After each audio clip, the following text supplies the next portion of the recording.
वो वीर कण के रूप में माता के उदर में जब प्रवेश करता है तो एक रात्रि में मां का और पिता का दोनों का वो जो वीर मिलता है, उस रज और वीर के मिलने से एक कलल सा बनता है। 5 रात्रि व्यतीत होने के बाद एक बुदबुदा सा बनता है।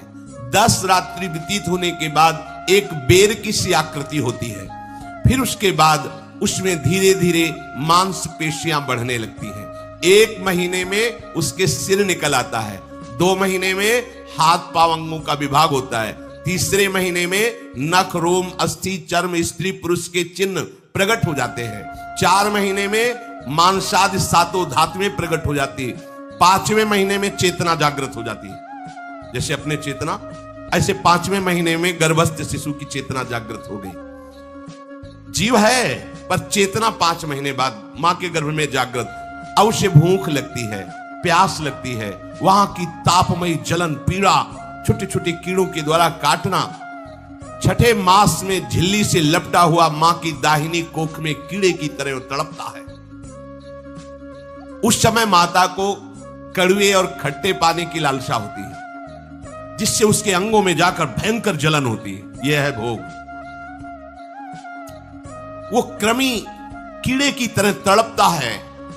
मलमूत्र के गड्ढे में बीच में झिल्ली में बंधा हुआ वो जीवात्मा सुकुमार तो होता है, वहां के कीड़े उसे नोचते छोटे छोटे, वो तड़पता है। माता प्रसन्न होती कि जब बच्चा हिलता है बोले है, उसकी दुर्गति हो रही, वहां भयंकर कष्ट पा रहा है। ऐसा क्लेश होता है कि क्षण क्षण में बेहोश होता रहता है। माता के खाए हुए कड़वे, तीखे, गरम, नमकीन, रूखे, खट्टे, यही पदार्थ पाने की इच्छा होती है माता, क्योंकि उसको भोग भोगना है। उसके कोमल शरीर में भयानक पीड़ा होती है जब माता ऐसे पदार्थ खाती है। गर्भाशय की झिल्ली में लिपटा हुआ, आंतों और मलमूत्र से घिरा हुआ सिर, पेट की और पीठ और गर्दन एक कुंडलाकार, ऐसे कंकण जैसा, ऐसी आकृति गर्भस्थ शिशु की होती है। पिंजड़े में बंद पक्षी के समान पराधीन, ना तो वो हिल डुल सकता है ना बोल सकता है। बड़ा असमर्थ दुख को भोग रहा है। चेतना पूरी है। इसी समय भगवान द्रवित होकर उसे ज्ञान देते हैं, गर्भस्थ शिशु को, सबको। जी उसे ज्ञान होता है तो सैकड़ों जन्म के कुकर्मों से याद आते हैं, सैकड़ों जन्म के।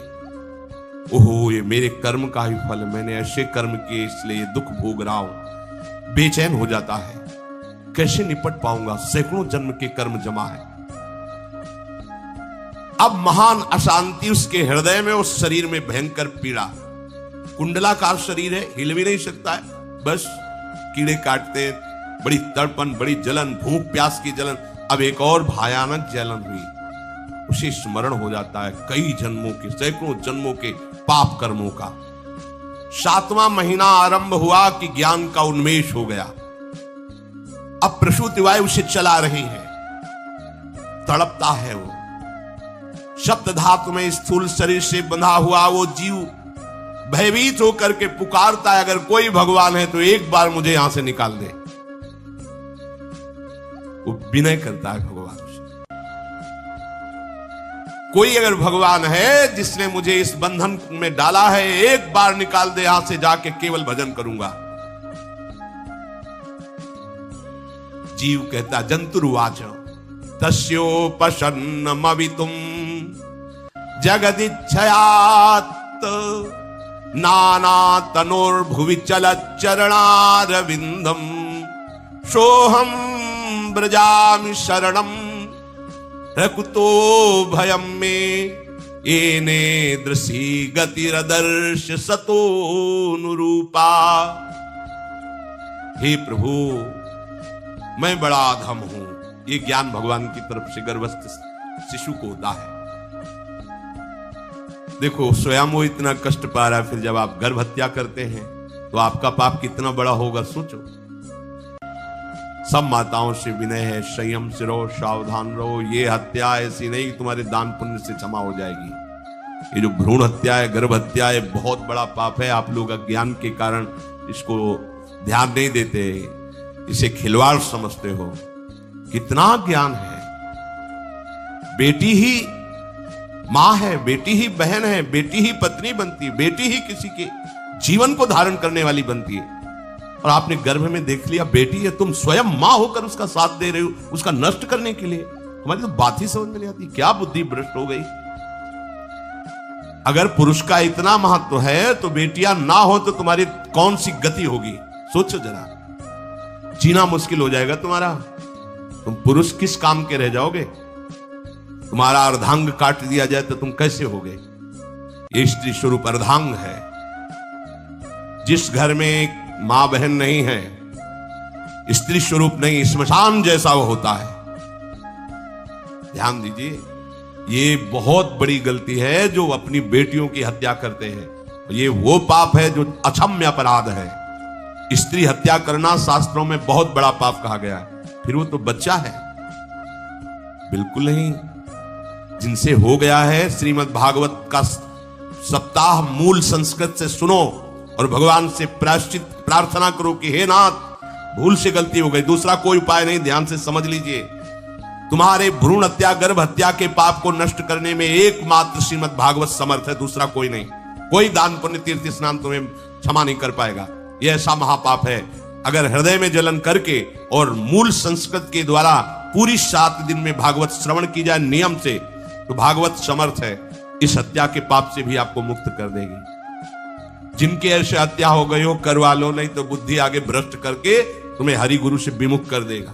ये पाप ऐसा नहीं कि तुम्हें 2-4 माला घुमाने से क्षमा हो जाएगा। ये महत अपराध है। सबकी समझ में नहीं आता, समझ जाओ, नहीं तो आप जहां भी हो वहीं से भ्रष्ट कर देगा। यह अपराध नष्ट नहीं होगा, श्रीमद् भागवत की कृपा से नष्ट हो जाएगा। यह हमें बहुत विश्वास है। श्रीमद् भागवत सप्ताह की यह है ही महामहिम।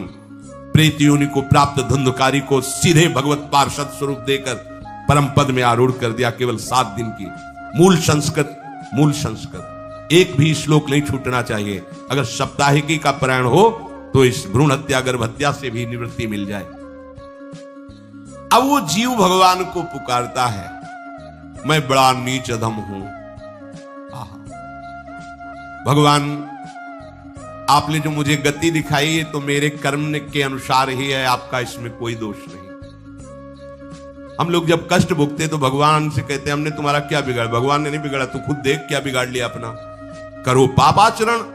अब देखो, हमने तो जीवन में कोई पाप नहीं किया और कितने गर्भ हत्या की है, कितनी खिलवाड़ समझे हो। ये बिल्कुल भयावह चीज है, आप लोगों को नहीं। हम बार बार इसीलिए कह रहे कि भयावह वस्तु है, तुम्हें बहुत ऊंचाई से घसीट के भ्रष्ट कर देगी। बहुत होश में हो, भूल के कभी ऐसा न करना जहां तक हमारी आवाज पहुंचे, जहां तक सुनाई दे। गर्भ हत्या मत करना, संयम से रहो। इस तरह का व्यवहार मत करो कि तुम्हारा मनुष्य जन्म ही व्यर्थ चला जाए। इसमें तीनों को बराबर दंड मिलेगा। गर्भ हत्या कराने वाला, गर्भ हत्या की प्रेरणा देने वाला और गर्भ हत्या में सहयोग देने वाला, जो औषधि डॉक्टर या जो भी, तीनों को दुर्गति होगी। माता, पिता, प्रेरक और कर्ता। ऐसा नहीं कि आप डॉक्टर हो तो आपको गर्भ हत्या करने का अधिकार नहीं। आप डॉक्टर हो दूसरे के शरीर को स्वस्थ करके निरोग करने के लिए, हत्या करने के लिए नहीं। कोई भी हमारा संविधान ऐसा आदेश नहीं करता कि आप गर्भ हत्या कर दो। ना भागवतिक और ना भारतीय संविधान ऐसा संविधान आदेश नहीं करता। अब वो जीव कह रहा है कि प्रभु मेरे योग्य ही है, आपने जो मुझे दंड दिया है। मैंने सुना है कि आपकी शरण में जो आता है आप उसकी रक्षा कर लेते हैं। आपकी जो शरण में हो जाता है वो इस भूमि पर, भारत भूमि पर, विश्व पर निर्भय विचरण करता है। कोई उसे भय नहीं प्रदान कर सकता। प्रभु, मैं इस माता के उदर में माया का रहस्य न जानने के कारण ऐसे कर्म किए कि मैं आ गया हूं। बहुत दुख पा रहा हूं।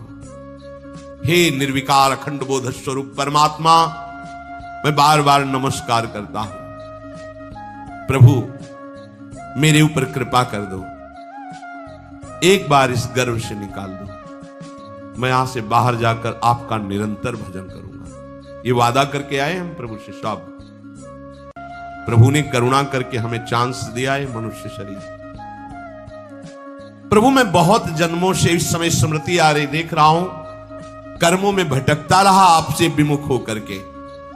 ये जो मुझे अभी ज्ञान हो रहा है केवल आपकी कृपा से तत्कालिक है, तत्कालिक। एक तत्कालिक वैराग्य होता है, जैसे कथा सुनियो मन में आया कि अब तो भजन ही करना है, ये तत्कालिक है, स्थायी नहीं है, इसे स्थायी बनाओ। प्रभु आप अंतर्यामी हो, आप सब कुछ जान रहे हो। तीनों तापों की शांति के लिए भक्तजन आपका भजन करते हैं। मैं देहधारी होकर जीव माता के उदर में मलमूत्र से रुधिर की झिल्ली में फंसा हुआ माता की जठराग्नि के ताप से जल रहा हूं। प्रभु एक एक क्षण में यहां विकल होकर केवल इंतजार कर रहा हूं कि किस समय मुझे यहां से निकाला जाएगा। दीन बंधु, यहां से कब मैं निकलूंगा। स्वामिन, आप बड़े दयालु हो। आप जैसे उदार प्रभु ने मुझ गर्भस्थ शिशु को यह ज्ञान दिया। हे दीन बंधु, आप अपनी कृपा से प्रसन्न हो जाइए। प्रभु एक बार निकाल दीजिए, मैं ऐसा भजन करूंगा कि दोबारा संसार के दुख में नहीं आऊंगा। कपिल भगवान कहते हैं, हे माता, वो गर्भस्थ बालक शिशु भगवान से प्रार्थना करता है, भगवान का आदेश होता है, तत्काल प्रसव वायु धक्का मारती है।